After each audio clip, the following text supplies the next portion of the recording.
I never should have taken that shortcut. It was late, close to midnight, when I decided to cut through the old nature trail behind my neighborhood. I had done it once before in daylight, but at night it was an entirely different world. The trees loomed like dark figures, their twisted branches reaching out like skeletal fingers. The wind rustled through the leaves, making it sound like whispers just out of earshot. I clutched my phone tighter, using its flashlight to carve a narrow path through the suffocating darkness. At first, it was just a walk like any other. But then I noticed something strange. There were no animal sounds, no chirping crickets, no distant owl hoots, just silence. That kind of quiet was unnatural, suffocating, as if the whole forest was holding its breath. I picked up my pace, telling myself it was nothing, but then I saw it. A figure standing at the edge of my light. It was far away, too far to make out any details, but it was there. Still, watching. I aimed my light toward it, but as soon as I did, it disappeared.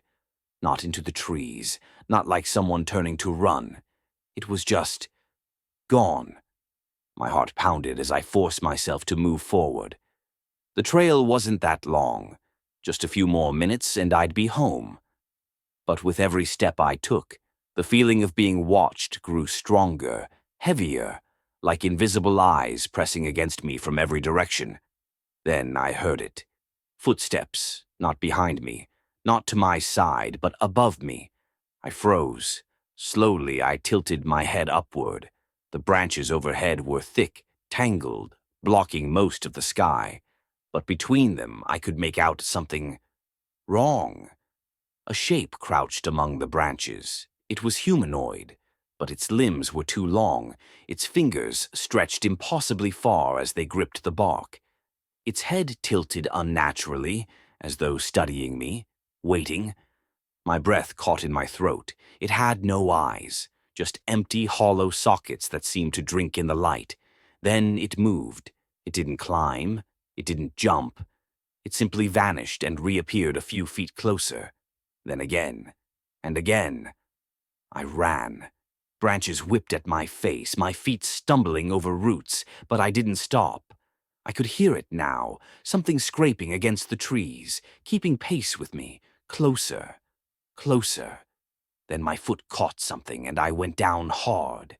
Dirt filled my mouth as I gasped for breath, my phone skidding out of my grasp. I scrambled to grab it, shining the light wildly around me. Nothing. The forest was empty again. Panting, I forced myself to stand. My knee throbbed, but I was close now. I could see the faint glow of street lights through the trees. Just a little further. I limped forward, never looking back, refusing to acknowledge the weight of those invisible eyes pressing into my skin. Finally, I stumbled onto the pavement, my neighborhood stretching before me like a beacon of salvation. I turned, my breath hitching in my chest. The forest stood silent, motionless. Whatever had been there was gone. Or so I thought. As I turned to leave, my phone vibrated in my hand. A notification, a new photo in my gallery. With shaking fingers, I opened it. It was a picture of me, taken from behind and just over my shoulder. A hollow-eyed figure stared back. I didn't sleep that night. I couldn't. Every time I closed my eyes, I saw that thing watching me, its empty gaze burning into my mind. My bedroom felt wrong. Too quiet, too still, as if something was waiting in the shadows. By morning, I had almost convinced myself it was a trick of the light, a glitch, my mind playing tricks on me. But when I checked my phone again, the picture was still there, and something was different. The figure was closer.